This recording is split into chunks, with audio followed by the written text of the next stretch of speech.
Our next storyteller says, I can write fluently backwards with my right hand thanks to my childhood obsession with left-handed twins. Give it up for someone with a very specific obsession, Phiwa Langeni. Thank you.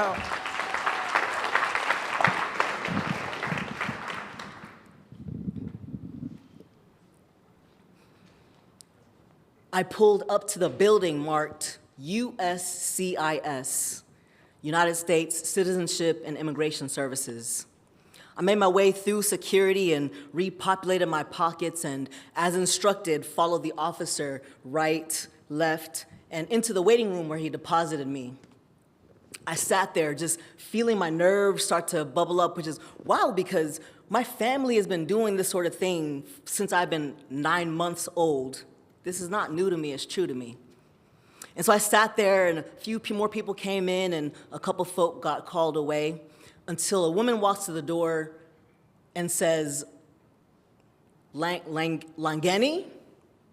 So I stood up, followed her into her office where there was a bit of plexiglass between the desk and a couple chairs. And I reached over to get one of those chairs and she said, don't sit yet.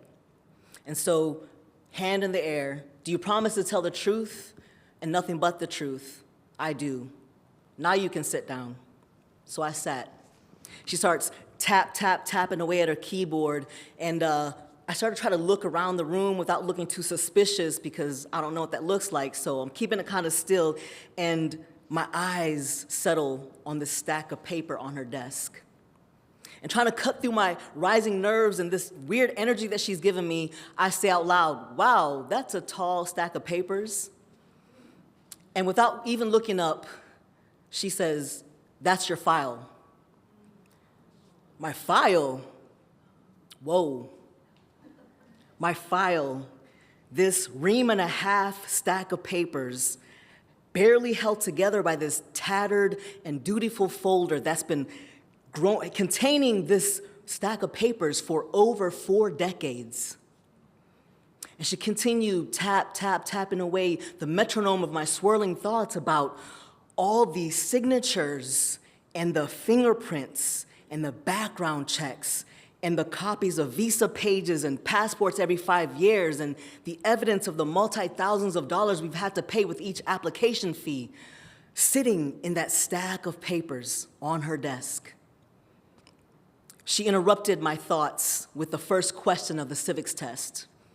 I heard the question, I knew the answer, but I couldn't draw it out of my lips because of that stack of papers sitting loudly between the two of us.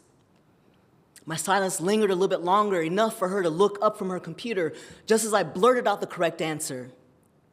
Question 2, better. 3, 4, 6, answer, answer, answer. Scoot up to the tablet, but don't touch it.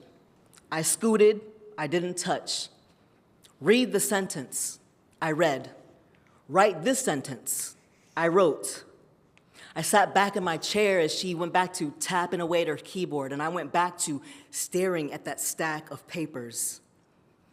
All the prayers submitted with each application, all the hopes dashed with each rejection, all the details of my life, but with none of the stories.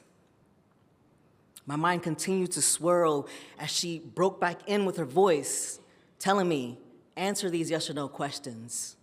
Have you ever? No. Have you ever? No. Do you promise? Yes. She looked up again, this time with a smile on her face. Congratulations. You have been approved for naturalization. I tried to mirror her face, but the smile on mine was obligatory.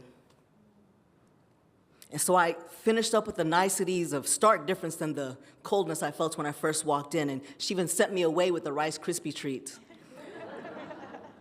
And I left that building lighter than when I'd first come in, but surprisingly burdened by that stack of papers in that tattered folder. I got to my car and I started crying.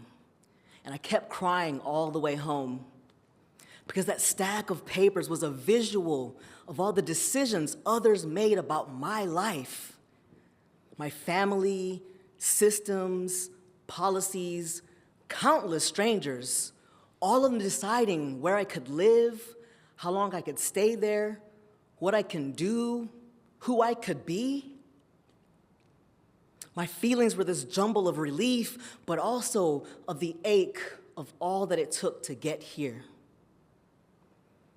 Half a year later, my first ever ballot arrives in the mail. One sheet of paper, one question, one mark to cast my vote. And it occurred to me in that moment as my mind transported me back to that stack of papers. My entire life has been shaped by other people's decisions, but now, right now, it was time for me to make the decision. And while I still have not filled out my ballot, my tears have already marked that page. Thank you.